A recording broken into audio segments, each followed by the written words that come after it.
Günaydın dəyərli izləyicilərimiz. Proqramımıza davam edirik. Az öncə elə uşaqlarla bağlı, uşaqlara xərcliyin verilməsi ilə bağlı hazırlanmış sujeti təqdim etdik. Əslində elə uşaqlarla bağlı mövzunu davam etdiririk. Biz dünən gender bərabərliyinə danışdıq. Çünki bu mövzuda ölkə prezidenti cənab İlham Əliyev bu yaxınlarda sərəncam imzalamışdı. Və elə Azərbaycan Respublikasının uşaqlara dair 2020-2030-cu illər üçün strategiyanın təsdiq edilməsi haqqında da Azərbaycan Respublikası prezidentinin sərəncamı oldu və ümumiyyətlə bu sərəncamda nələr qeyd olundu, uşaqlara dair onların hüquqlarının qorunması ilə bağlı hansı işlər görülür, nə dərəcədə ümumiyyətlə onların hüquqlarını qoruya bilirik? Bax, bu haqda danışacaq studiyamızın qonağı ilə. Bəli, uşaqların hüquqlarının qorunması, dövlət uşaq siyasətinin strategiyaları, ümumiyyətlə həyata keçirilən tədbirlər aidiyyatı qurumlar tərəfindən nələrdir? Bu haqda danışacağıq. Qonağımız Ailə, Qadın və Uşaq Problemləri üzrə Dövlət Komitəsinin əməkdaşı Elsun Cahangirli studiyamızın qonağıdır. Elsun bəy, sabahınız xeyir olsun, xoş görüşdük. Sabahınız xeyir olsun. Hər bir kəs salamlayıram. İlk öncəliklə NTV Səhərdə əziz izləyicilərimizi Naxçıvan Muxtar Respublikasının Ailə, Qadın və Uşaq Problemləri üzrə Dövlət Komitəsi adından salamlayırıq və inanıram ki, bugünkü gün aktual bir məsələnin müzakirəsinə həsr olan proqramımız səmərəli və məhsuldar keçəcək. Təşəkkür edirik sizə və Azərbaycan Respublikasının dövlət uşaq siyasəti deyəndə bilirik ki, prezidentimizin başda olmaqla əlbəttə ki, xüsusi diqqət və qayğısı var. Gənc nəslin, uşaqların sağlam mühitdə formalaşması, böyüməsi və inkişaf etməsi baxımından dövlət uşaq siyasətinin başlıca prinsiplərinə toxunaq. İlk öncəliklə mən deyərdim ki, qısa tarixi keçmişə nəzər saldıq. Məsələn, ölkəmiz müstəqillik əldə etdikdən sonra 1992-ci ildə Birləşmiş Millətlər Təşkilatına üzv qəbul olunması və uşaq hüquqları haqqında konvensiyanın ratifikasiya edilməsi bu sayədə proseslərin başlanğıcı kimi qiymətləndirilə bilər. Nəticə etibarilə məhz ölkəmizin milli qanunverici sisteminin beynəlxalq hüquq normlarına uyğunlaşdırılma prosesi bu tarixdən etibarən başlayır. Nəzərə alsaq ki, ölkəmizdə qanunverici sistemin əsasını təşkil edən Azərbaycan Respublikasının Konstitusiyasında həmçinin uşaqların hüquq və mənəfələri ilə bağlı müddəalar öz əksini tapmış, ailə və uşağın dövlət himayəsində olma prinsipi müəyyən olunmuşdur. Bundan yanaşı ölkəmizdə uşaq hüquqları haqqında Azərbaycan Respublikasının qanunu, valideynləndirilmiş və valideyn himayəsindən məhrum olmuş uşaqların sosial müdafiəsi haqqında, yetkin yaşına çatmayan şəxslərin bağımsızlığın və hüquq pozuntuların profilaktikası haqqında, uşaqların zərərli informasiyadan qorunması haqqında və digər xarakterli normativ aktlar qəbul olunmuşdur. Bu normativ aktların başlıca məqsədi uşaq hüquq və mənəfələrinin qorunmasının təmin olunmasıdır. Biz əgər ümumiləşdirsək və xülasə aparsaq, qeyd etdiyimiz normativ aktlarda məhz ölkəmizdə dövlət uşaq siyasətinin prinsipləri kimi aşağıdakı prinsipləri saya bilərik. İlk növbədə uşaqların maraqlarının üstünlüyü, uşaqların hüquq və mənəfələrinin müdafiə olunması, bütün hallarda uşaqların istismardan qorunması, o cümlədən uşaqların inkişaf, ailə mühitində böyümək üstünlüyü kimi müddəalar əsas prinsiplərdən hesab oluna bilər. Ümumiyyətlə, uşaqların təhsili, sağlamlığı istiqamətində hansı işlər görülür, hansı proqramlar icra olunur? Misal üçün, elə uşaqlar var ki, onlar təhsildən yayınır, amma aidiyyatı qurumlar siz tərəfindən maarifləndirici tədbirlər keçilir, görüşlər keçirilir. Erkən nigahların qarşısının alınmasını da Bəli, uşaq istismarı olur, onların əməyinin qarşısı alınır, çox tədbirlər həyata keçirilir. Yəni, onların sosial müdafiəsinin təmin edilməsi baxımından hansı işlər görülür, o prinsiplər necə qorunur, necə əks olunur? Və sərəncamda ən önəmli detalları da əslində siz vurğulaya bilərsiniz. Mən az öncə ümumiyyətlə normativ hüququ tarixi keçmişə nəzər saldıq. Qeyd etməliyik ki, məhz ölkəmizdə mövcud uşaq hüquqlarının qorunması sahəsində qüvvədə olan normativ aktlar həm əsaslı, təfsilatlı qanunverici bazası, həm də funksional icra mexanizmləri ilə təmin olunmuş bir sistem formalaşdırılmışdır.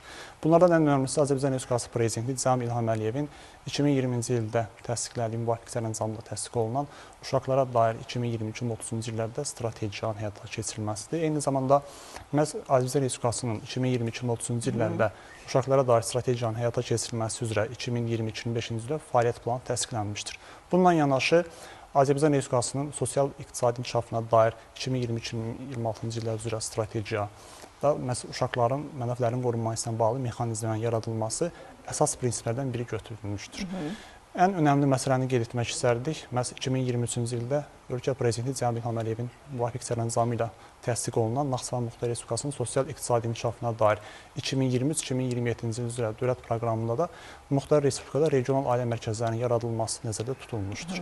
Məhz dövlət uşaq siyasətini həyata keçirən Mərkəzi İcra Hakimiyyəti orqanı olaraq Naxçıvan Muxtar Respublikasının Ailə, Qadın və Uşaq Problemləri üzrə Dövlət Komitəsi müvafiq dövlət proqramında nəzərdə tutulan regional ailə mərkəzlərinin yaradılması istiqamətində əsas işlər həyata keçirilmiş və çox sevindirici haldır ki, Muxtar Respublikada yaradılması nəzərdə tutulan regional ailə mərkəzləri Naxçıvan şəhərində, Zulfa və Şərur rayonlarına yaradılması nəzərdə tutulmuşdur. Artıq çox sevindirici haldır ki, məhz bu istiqamətdə görülən işlərin nəticəsində Zulfa və Şərur şəhərlərinə yaradılması nəzərdə tutulan regional ailə mərkəzlərindən əlaqədar torpaq sahələri ayrılmış, inzibati binaların tikintisi ilə əlaqədar layihə simmetal sənədləri təsisatçı şirkət tərəfindən hazırlanmış və hal-hazırda ekspertiza mərhələsindədir. Nəzərə alsaq ki, az öncə qeyd etdiyimiz dövlət proqramlarında məhz uşaq və ailələrin ümumiyyətlə sosial rifahının yüksəldilməsi, onların sosial problemlərin həlli istiqamətində prinsiplər nəzərdə tutulmuşdur. Məhz Muxtar Respublikada ilk dəfə olaraq forumlaşdırılacaq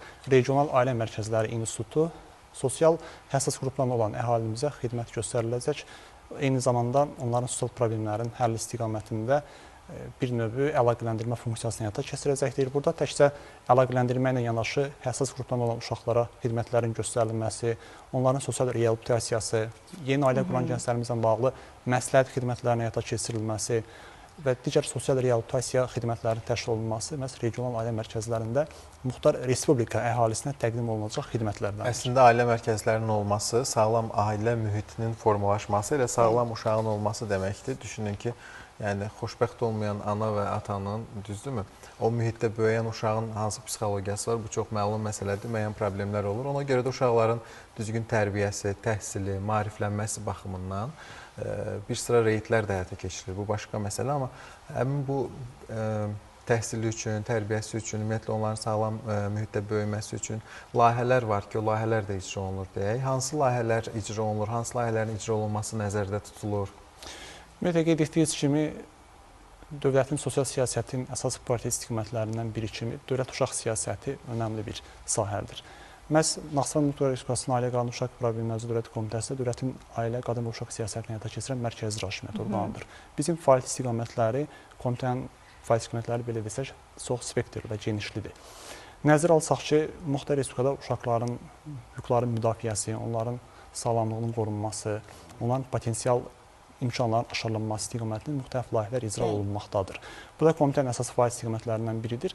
Qeyd edilməlidir ki, uşaq hüquqlarının qorunması ilə bağlı komitə tərəfindən mülzəm olaraq müxtəlif auditoriyaların iştirakı ilə maarifləndirici tədbir, təlim, seminar, ustad dərslərin keçirilməsi, uşaqlarla əlaqədar əlamətlər xüsusi günlərin Muxtar Respublikası səviyyəsində tədbirlərlə qeyd olunması məhz komitə tərəfindən həyata keçirilən tədbirlərdəndir.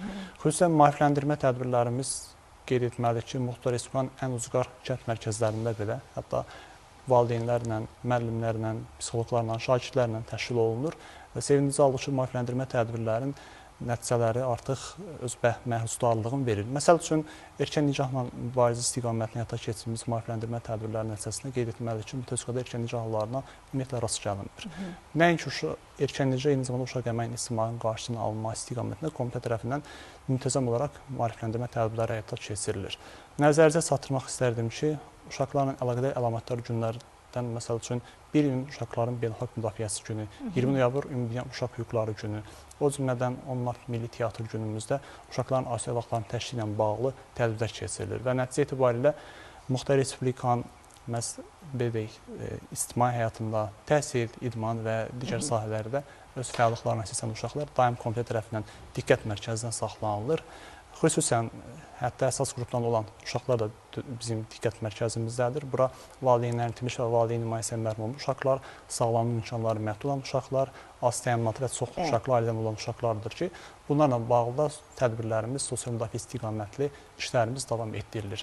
15 sentyabr, məsəl üçün, bilik gününə əlaqədar olaraq biz xüsusi kateqoriyalı uşaqlarla bağlı tədbirlər keçirilir. Onların sosial müdafiəsinin yaxşılaşdırılması ilə əlaqədar məktəbli geyim informasiyanın təmin olunması, həmçinin qeyd etmək istərdim ki, mövsümi qış geyimlərinin təmin olunması diqqət mərkəzindən saxlanılır. Hətta bu il biz orta ümumi təhsil müəssisələrini bitirib və ali təhsil, peşə təhsil müəssisələrinə qəbul olan xüsusi kateqoriyadan olan uşaqlarımızla görüşlər keçiririk. Bura həm salam imkanı məhdud, həm valideyn etmiş, valideyn nümayəndəsindən məhrum uşaqlar, şəhid övladlara aiddir ki, bunlarla bağlı tədbirlər keçirilir. Elsun bəy, baxın, siz danışırsınız, biz əminik ki, bunlar sözdə deyil. Bunlar yəni reallaşan tədbirlərdir, reallaşan layihələrdir, proqramlardır. Hətta tarixə nəzər salanda 1998-ci ildən Ulu Öndər Heydər Əliyev məhz uşaq hüquqlarının qorunması istiqamətində sərəncamlar, fərmanlar imzalayıb və bu günə qədər, hansı ki 2026-cı ildəyik və az öncə o sərəncamı da vurğuladım. Əgər hələ də bu sərəncamlar, bu dövlət proqramları qəbul olunursa, demək ki, bu sahədə müəyyən boşluqlar var. Biz tək Naxçıvan adından deyil, ölkə üzrə danışırıq və xəbərləri izləyəndə həqiqətən də görürük ki, İndi də bəzi bölgələrdə azyaşlı uşaqlar evləndirilir, deyilmi? Və yaxud da məişət zorakılığına məruz qalır. Tək dövlətin üzərində deyil bu məsuliyyət. Məncə bir vətəndaş məsuliyyəti də var. Yəni ailələr, valideynlər övlad dünyaya gətirəndə o məsuliyyəti dərk etməlidirlər ki, mən valideynəm, deyilmi? Birinci ilə o hüququn qorunması valideyndən başlayır. Daha sonra dövlət. Yəni valideynlərlə görüş keçirilirmi? Yəni ailədən başlayır bu sözlə. Ailələrlə görüş olurmu? Bəli, yəni az öncə qeyd etdik ki, ümumiyyətlə sosial siyasətin parti istiqaməti kimi dövlət uşaq siyasətinin prinsiplərindən biri məhz uşaqların hüquqlarının qorunması sahəsində tək dövlət orqanlarının məsuliyyəti ilə bu sahə məhdudlaşmır. Burada cəmiyyətin də bir məsuliyyət anlayışı vardır. Nəzərə alsaq ki, komitə tərəfindən təkcə 2025-ci il ərzində müxtəlif səpkili, tədbir, təlim, seminar, ustad dərslər, hətta uşaqların qorunması ilə bağlı monitorinqlər də nəzərə alsaq, 214 müxtəlif səpkili tədbir keçirilmiş ki, bu tədbirlərdən 6500-ə yaxın şəxs yararlanmış, onlarla əlaqədar həmçinin maarifləndirici materiallar paylanılmış, 2500-dən artıq maarifləndirici materialların paylanılması təmin edilmişdir.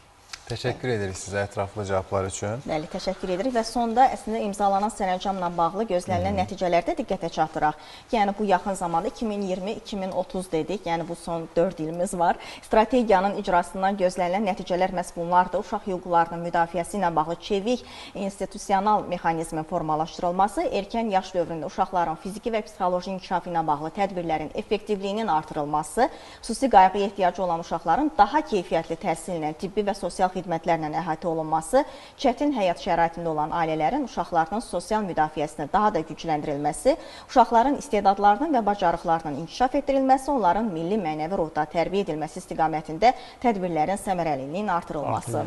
Bu növbəti illərdə də yəni davam olunacaq Naxçıvanda. Düzdür. Həm Naxçıvanda, həm ölkədə, Elsun bəy, sizə razı olarsınız ki, bəzi mərkəzlər var ki, xüsusi qayğıya ehtiyacı olan və xüsusi kateqoriyadan olan uşaqlar üçün mərkəzlər var, tam şəraitli təchiz edilib, hazırdır. Amma inanın ki, uşaqların sağlamlığından çox onlara edilən rəftar daha çox önəmlidir. Həm valideyn davranışı, həm oradakı mütəxəssisin davranışı. Yəni bu sayədə kadr məsələsi xüsusi diqqət mərkəzində olan bir məsələdir ki, Aygün xanıma salam olsun buradan. Mən həmin mərkəzlərin birində çalışan müəllimədir, bura əl əlifbasından söhbət gedir və o hər zaman belə bir cümlə işlədirdi. Həmin uşaqlarla işləmək üçün ürək lazımdır və uşaqların potensialı həddindən artıq çoxdur. Düzgün idarə edildiyi zaman çox da gözəl nəticələr almaq olur. Bu bir tərəfə qalsın, Aysun da bunu vurğuladı. Sağlam uşaq, sağlam bir uşağın psixologiyasının formalaşması üçün gözəl bir ata münasibəti, sağlam da bir qadın münasibəti lazımdır ki, o evdəki mühit çox yaxşı olandan sonra inanın ki, o uşaqlar o evdən o sevgini alırsa sağlam böyür və bəzən elə özləri öz haqqını və hüququnu çox da gözəl şəkildə tələb edə bilirlər. Ona görə də sağlam uşaq yetişdirmək üçün dövlətin elə bu siyasətdə və alınan bu qərarlarda daha yüksək nəticələr əldə etməyimizə gətirib çıxaracaq deyə düşünürük. Təşəkkür edirik sizə gəldiyinizə görə. Təşəkkür edirik. Sizə də fəaliyyətiniz uğurlar arzulayırıq. Minnətdarıq. Fərqli mövzularda istənilən birgə görüşməyi arzu edərik. Çox sağ olun, minnətdarıq. Və elə biz uşaqların sağlam mühitdə formalaşması deyiriksə, bilirsən ki, uşaqlarda